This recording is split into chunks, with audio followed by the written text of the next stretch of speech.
따라해 볼까요? 성령을 받았느냐?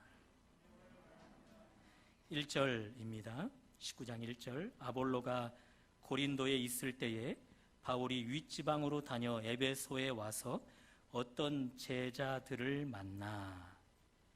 지난주 본문을 기억해 보세요. 바울이 떠나갔던 에베소 교회에 목회자 아볼로가 왔습니다. 곧 해당에서 하나님의 말씀을 풀어 전하기 시작했는데 그의 메시지에는 심각한 결함이 발견되었습니다. 그 이유는 물세례, 세례 요한이 베푸는 물세례만 알고 받았을 뿐 참 실체인 세례, 성령 세례를 받지 않았기 때문이었습니다. 그것을 한눈에 알아봤던 브리스길라와 아굴라, 이들은 부부인데요, 이 아볼로 목회자를 집으로 초대해서 성령 세례를, 성경을 풀어 깨닫게 해주고 성령 세례를 받게 합니다. 그 뒤 아볼로 목회자가 에베소 교회를 어찌된 이유인지 또 떠나 아가야 고린도 지방으로 가서 하나님의 말씀을 전할 때에 놀라운 역사가 나타나죠. 많은 믿는 자들에게 큰 유익을 가져다 줍니다. 뿐만 아니라 교회를 공격하고 무너뜨리려 했던 유대인들의 말을 당당하게 이기고 승리하게 되지요. 그러므로 지난주 본문은 우리에게 이야기해주고 있었습니다. 물세례로는 안 된다. 반드시 성령 세례로 연결되어야 한다. 성령 세례를 받은 자야만이 비로소 개인의 삶을 물론이요, 교회 안에서 밖에서 영향력 있는 삶을 살아간다. 그렇게 이야기해 주었습니다. 오늘 본문에서도 한 번 더 물세례의 한계점을 이야기해 줍니다. 성령을 받고 성령 세례를 받아야 하는 필요성을 한 번 더 강조해 주고 있습니다. 여러분과 저에게 성령을 받았느냐라고 질문해 오실 때 여러분과 저의 솔직한 응답이 있으시고 더 성령을 받아 누리는 여러분과 저의 삶이 되시기를 주님의 이름으로 축원합니다. 아볼로가 고린도 교회로 가서 에베소 교회의 목회자가 비게 되었을 때 그곳에 마침 바울이 오게 되었습니다. 에베소 교회에 온 지 며칠, 몇 날이 지났을까요? 바울의 눈에 유독 들어오는 제자 몇 사람이 있었습니다. 1절 중반절을 보십시오. 바울이 윗지방으로 다녀 에베소에 와서 어떤 제자들을 만나. 이름은 밝히지 않고 있지만 몇몇 제자들이 눈에 띄었어요. 그 제자들은 오늘식으로 말하면 예수님 믿는 사람들이에요. 송도며 집사, 안수집사, 권사, 목사, 장로 다 통틀어 제자들이죠. 자, 그 제자들에게 사도 바울이 이런 질문을 합니다. 2절 상반절 이르되 너희가 믿을 때에 성령을 받았느냐? 여러분과 저에게 오늘 성경을 통해서 하나님이 묻고 계십니다. 너희가 믿을 때에 성령을 받았느냐? 바울의 눈에 이들의 모습이 유독 달라 보였던 거예요. 몇몇 제자들의 말을 들어보고 행동을 유심히 지켜봤더니 제자라면 흔히 드러나야 할 신앙의 태도가 이 몇몇 제자들에게는 나타나지 않는 거예요. 괜히 문제가 있어 보이고 괜히 어설픈 모습이 드러났던 거죠. 바울 스스로 추측했어요. 아하, 저들은 아직 성령을 받지 않았구나. 아직 성령 세례를 받지 못했구나. 그 추측하에 질문하는 것입니다. 너희가 믿을 때에 성령을 받았느냐? 여러분은 사람을 어떻게 알아가세요? 누군가와 대화를 하다 보면, 그리고 누군가의 행동을 유심히 지켜보다 보면 그 사람을 알게 되잖아요. 아하, 저 사람은 배움이 참 많은 사람이구나. 아하, 저 사람은 배움이 참 덜한 분이구나. 저 사람은 어떤 분야에서만큼은 탁월한 걸, 아하, 저 사람은 한 분야에서만큼은 참으로 무지한 걸, 사람의 말을 듣다 보면, 그리고 사람의 행동을 지켜보다 보면 우리는 알아가게 되는 거잖아요. 교회 안에서 똑같지 않으세요? 어떤 성도를, 어떤 대상을, 그의 대상의 그 말을 그리고 행동을 유심히 지켜보면 저 사람의 신앙의 어떠함이 드러나잖아요. 아, 저 사람의 신앙은 신실하구나, 거룩하구나, 혹은 전혀 신실하지 않은 걸, 겉과 속이 전혀 다른 걸, 신앙의 뿌리가 전혀 없는 걸, 말과 행동을 유심히 지켜보면 알게 되는 거잖아요. 바울이 에베소의 교회에 와서 몇몇 제자들의 말과 행동을 유심히 지켜봤더니 그들의 신앙 가운데 결함이 발견되어지는 거예요. 아하, 저들의 신앙에 문제점이 있었던 이유는 아마도 아직 성령을 받지 못했기 때문일 것이야. 성령 세례를 받지 못했을 것이기 때문이야. 그래서 바울이 묻는 거예요. 너희가 믿을 때에 성령을 받았느냐? 그들의 대답입니다. 2절 중반절, 이르되 아니라 우리는 성령이 계심도 듣지 못하였도다. 바울의 추측이 딱 맞아 떨어지지요. 그들의 말과 행동 속에서 아하, 저들은 아직 성령을 받지 못했어, 저들은 아직 성령 세례를 받지 못했어 라고 물었더니 그들의 대답, 네, 성령이 있는지도 몰랐답니다. 그래서 이제 바울은 이들의 말로 확증하기 위해서 또 하나를 묻습니다. 3절, 바울이 이르되 그러면 너희가 무슨 세례를 받았느냐? 대답하되 요한의 세례니라. 물뿌림으로 받는 물 세례를 받았다라고 이야기해 줍니다. 그것이 그들의 말과 행동 속에 신앙의 결함을 고스란히 드러내게 했다는 거죠. 지난주에 말씀드렸어요. 세례 요한으로부터 받은 물 세례는 세례 베푸는 자가 세례 받는 자를 물속에 잠글 때 죄악된 모습으로 살아왔던 과거의 내가 죽고 물 밖으로 나올 때에 새로운 피조물로 태어나는 것이라.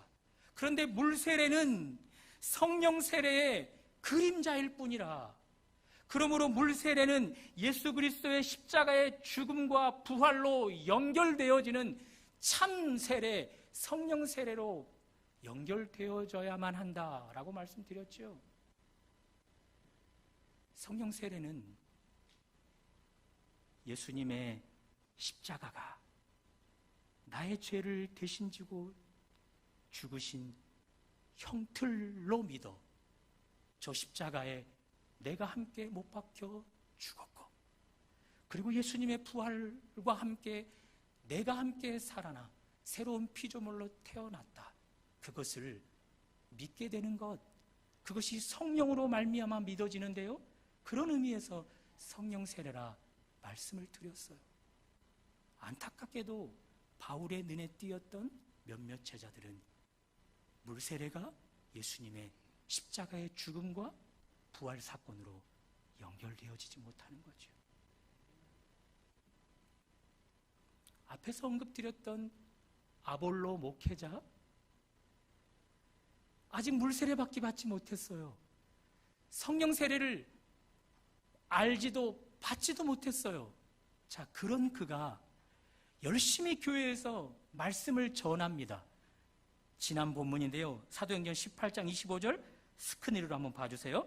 그가 일찍이 주의 도를 배워 열심으로라는 단어를 주목해 보세요. 예수에 관한 것을 자세히 말하며, 성령 세례만 받은 아볼로가 열심히 자세히 성경을 풀어 예수 그리스도를 전해요. 자, 결과물이 나타나야 되겠죠. 열심을 다해 자세히 풀어 집중해서 전했으니까요. 결과물입니다. 25절 중반절부터 다시 한번 보십니다. 열심으로 예수에 관한 것을 자세히 말하며 가르치나 요한의 세례만 알따름이라. 가르치나 뒤에 열매가 기록되어야 되는데 그 열매를 기록하지 않고 요한의 세례만 받았다라고 기록해버려요. 즉 열매가 하나도 나타나지 않았다는 거죠. 열심을 다해 예수를 가르쳤는데, 자세히 풀어서 예수를 가르쳤는데 그 가르침의 효과가 하나도 없었다. 왜? 성령 세례에 머물렀기 때문에. 죄송해요. 물 세례에 머물렀었기 때문에. 그것이 이유라는 거죠. 여러분과 제가 교회 생활을 열심히 해요. 그러다가 직분자가 되어서 중직자가 되고 목회자가 되고 열방으로 비교해 보면 간사가 되고 그런 어떤 직임들을 받겠지요. 그런데 그것이 물 세례에만 머물러 있으면요, 온갖 열심을 다 해도 그 어떤 열매가 나타나지 않는다라는 거죠. 물 세례에만 머물러 있은 채 교회 생활을 열심히 하고 기도 생활을 열심히 한다 한들 열매가 없다라는 거예요. 그랬던 아볼로 목회자, 브리스길라 아굴라 이 부부를 통해 성령 세례를 깨달았고 성령 세례를 받았어요. 그 결과가 28절, 29절 지난주에 보았던 내용 아닙니까? 스크린으로 한번 보여줘 보세요. 성령 세례를 받은 뒤로는요, 열심히 증거하지 않았음에도 불구하고, 물론 열심히 증거했겠죠. 자세히 풀어 증거했다는 말은 없는데요, 믿는 자들에게 큰 유익을 가져다 줍니다. 뿐만 아니라 28절에 보면 계속해서 교회를 공격하는 유대인의 말을 이겨버려요. 교회 안팎으로 영향력이, 열매가 풍성하게 나타나게 된다는 거죠. 물세례, 그것이 성령 세례로, 성령을 받음으로 연결되어야 한다는 것입니다. 바울의 눈에 비춰졌던 몇몇 제자들, 이름은 제자예요. 이름은 중직자고, 이름은 목회자고, 이름은 간사예요. 그런데 그들은 물세례에 머물러 있어서 아볼로에게 나타나는 아무런 열매도 나타나지 않았다. 그것입니다. 그래서 묻는 겁니다. 너희가 믿을 때에 성령을 받았느냐?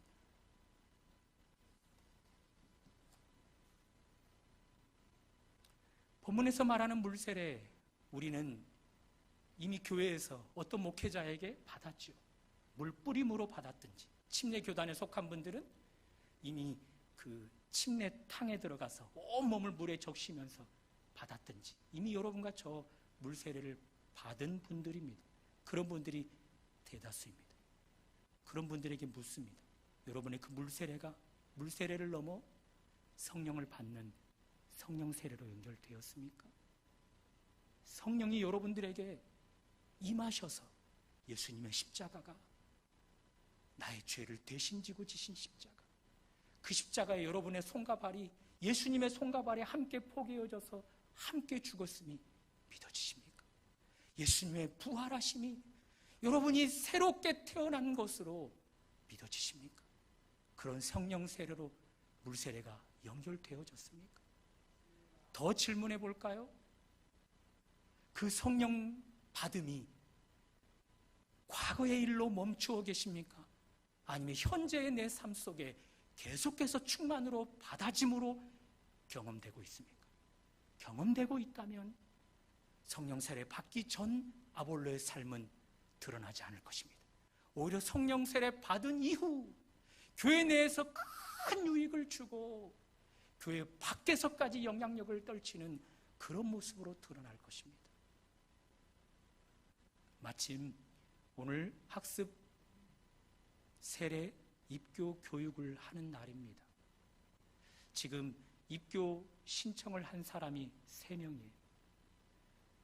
이들이 당일 입교식을 제대로 할 수 있을지, 그것이 걱정이지만 목회자로 더 걱정은 이들이 목회자에게 받는 물 세례에 멈춰버릴까 봐, 그것이 더 걱정입니다.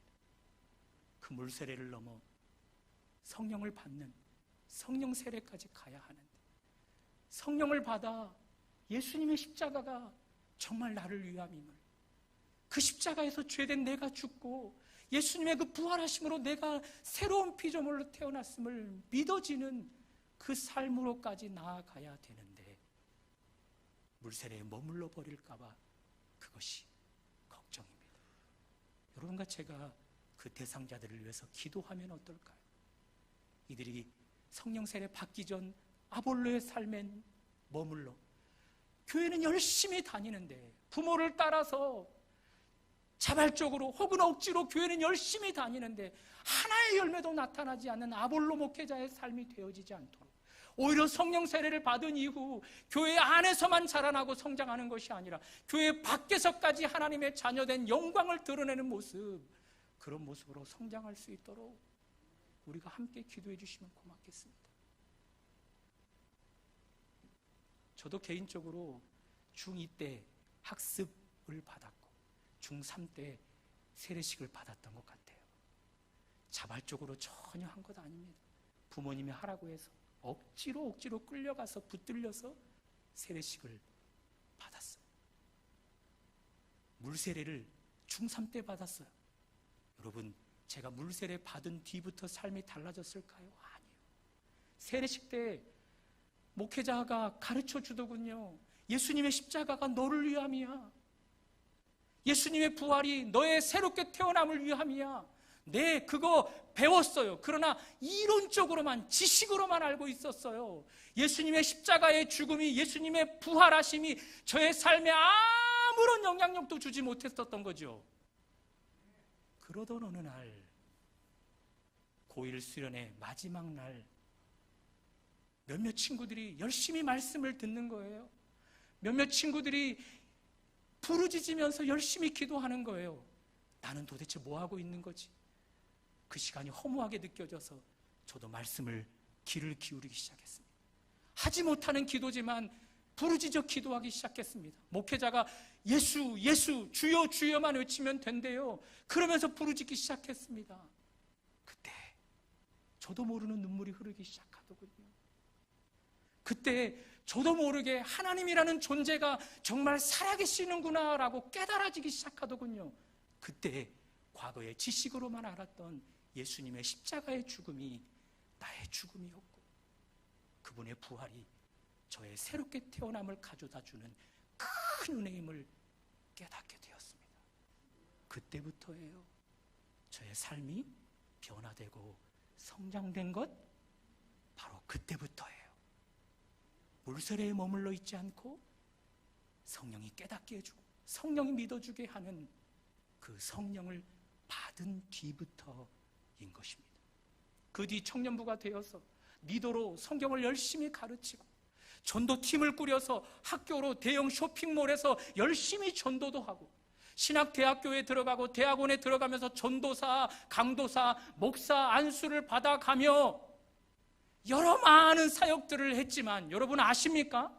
궁극적으로 저를 성장하고 변화시킨 것은요, 학교가 아니에요. 배움이 아니에요. 전도했던 일들이 아니에요. 성경을 가르쳤던 일들이 아니에요.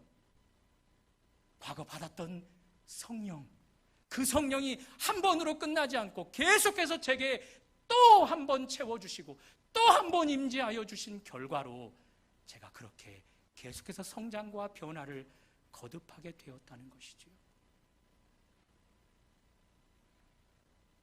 몇몇 제자, 그들의 말을, 행동을 유심히 지켜봤더니 당연한 결과가 나와요. 저들 물세례에 머물러 있어. 성령을 받지도, 성령 세례를 받지도 않았어. 그래서 물었고 그들의 대답으로 그들이 물세례에 머물러 있는 것을 알게 되었어요. 여차여차 바울이 그들에게 성령 세례를 임하게 할 수 있는 조치를 취합니다. 5절입니다. 그들이 듣고 주 예수의 이름으로 세례를 받으니, 6절 결과를 보십시오. 상반절, 성령이 그들에게 임하심으로 성령을 받게 돼요. 성령 세례를 받게 돼요. 그 결과입니다. 한번 그 결과, 임하심으로, 그 뒤에 한번 다 같이 읽어봅니다. 시작. 방언도 하고 예언도 하니. 저는 설교를 준비하면서 여기서 좀 기운이 빠져버렸어요. 아니, 성령을 받았잖아. 성령 세례를 받았잖아. 그러면 뭔가 분명하게 교회 안에서, 교회 밖에서 영향력을 행사하는 모습이 드러나야 되지 않겠는가? 아볼로처럼. 그런데 그저 말로만 방언을 하기 시작했대요. 말로만 예언을 하기 시작했대요. 그래서 김이 좀 빠졌어요. 그런데 방언의 유익, 예언의 유익을 더 성경을 통해 깊이 보게 되자 큰 깨달음이 오게 되었습니다. 여러분, 방언은 여기에서 외국어예요. 외국어를 이들이 성령을 받은 결과 하게 되었어요. 그리고 예언을 하게 되었어요. 예언은 미래를 예견하다라는 거죠. 이 세상이 멸망하고 하나님의 나라가 도래할 것, 그것을 믿음의 눈으로 바라보게 되었다라는 거예요. 성령 세례를 받은 자들이 말입니다. 그런데 거기서 끝나지 않아요. 고린도전서 14장 4절입니다. 너무 중요하기에 천천히 제 목소리에 맞춰 함께 읽어봅니다. 시작. 방언을 말하는 자는 자기의 덕을 세우고 예언하는 자는 교회의 덕을 세우나니. 여기 덕은요, 영어로 보면 edify, E-D-I-F-Y. 한글 뜻풀이가 더 어려워요. 교양시키다, 감화시키다 라는 뜻이에요. 뜻풀이는 더 어려워요. 한번 들어보세요. 한껏 돋우어 높아지게 하다, 성장되다 라고 이해할 수 있겠죠? 또 하나의 뜻은 좋은 영향을 주어 생각이나 행동이 바람직하게 변하도록 하다, 변화를 주다, 그거예요. 종합해 볼까요? 성령 세례를 받지 못했던 몇몇 제자들이 세례를 받아 성령을 받았어요. 성령 세례를 받았어요. 그들이 방언을 하게 되었고 예언을 하게 되었대요. 그런데 거기서 끝나는 것이 아니죠. 방언은 개인의 삶의 변화와 성장을 가져다 주었다는 것이고, 예언은 교회 공동체 전원에게 변화와 성장을 가져다 주었다는 거죠. 아멘 아닙니까? 이러므로 우리의 삶은 물세례에 머물러 있어서는 안 되고, 과거에 받았던 성령 세례 한 번의 성령 세례로 머물러서는 안 되고, 거듭되어지는 성령의 세례를 받아 이들이 방언을 말하는 것처럼 개인이 변하고 성장되어지는 것은 물론이요, 교회 공동체의 변화와 성장을 가져다주는 복의 통로, 축복의 통로가 되어야 하는 것입니다.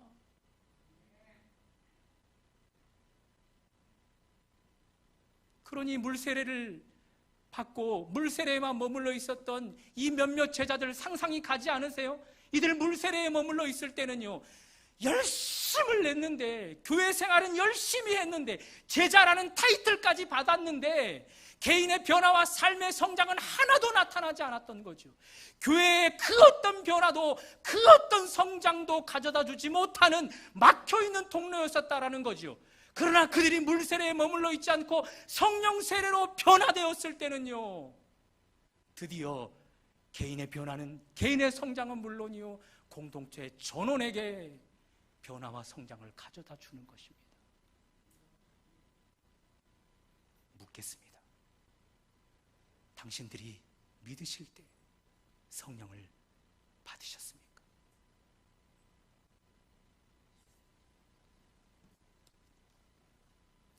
여기서 마지막으로 의문이 생기지 않으세요? 이미 여러분과 저는 물세례뿐만 아니라 그 물세례의 참 실체인 성령 세례를 받았죠.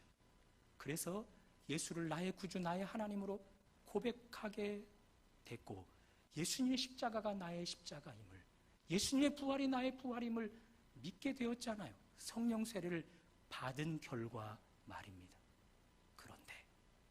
그런데 여러분의 삶이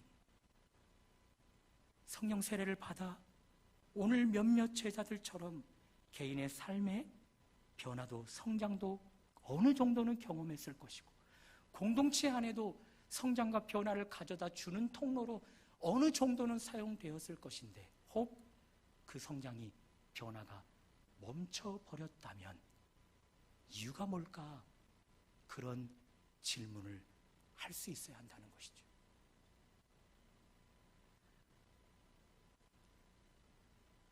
오늘 보면 7절, 몇몇 제자들이 성령을 받은 결과 방언도 하고 예언도 하니, 미완료형이에요. 미완료 과거형이에요. 시작해서 한동안 계속해서 방언도 하고 예언도 하게 되었다라는 거죠. 다시 풀어보면 한동안 계속해서 개인이 변화와 성장을 경험하고 한동안 계속해서 공동체 전원에게 변화와 성장을 가져다 주었다라는 것입니다. 여러분과 저에게 묻는 거예요. 성령을 받으셨습니까? 그 성령이 여러분과 저에게 계속해서 성장과 변화를 거듭하게 하십니까? 그 질문에 아니요 라고 대답이 된다면 문제가 있다라는 거죠. 성령 받은 뒤 방언도 하고 예언도 했어요. 성령께서 주시는 선물이며 은사예요. 여러분, 성령께서 주시는 가장 큰 선물이 뭔지 아십니까? 사랑이에요. 사랑이 동반되어지지 않은 채 방언을 말하거나 예언을 하는 일들이 얼마나 헛된지 성경은 우리에게 잘 이야기해 주고 있습니다. 고린도전서 13장 1절로 가봅니다. 스크린으로 한번 따라와 보십시오. 내가 사람의 방언과 천사의 말을 할지라도 사랑이 없으면 소리나는 구리와 울리는 꽹과리가 되고, 사랑 없는 채로 예언을 아무리 말한들, 사랑 없는 채로 성장과 변화가 있는 듯한들, 그것 시끄러운 꽹과리에 불과하다는 거죠. 고린도전서 13장 2절, 내가 예언하는 능력이 있어 미래를 예견해요. 미래를 내다봐요. 그런데 사랑이 없으면 내가 아무것도 아니라. 그래서 이 고린도전서 13장 사랑장은 우리에게 마지막 이렇게 권면합니다.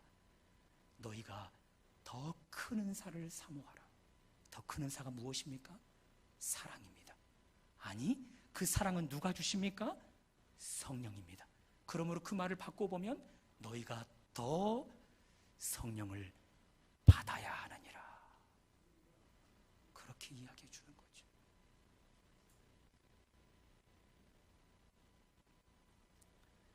여러분과 저에게 오늘 사도 바울의 입술을 통해 하나님이 질문해 오고 계십니다.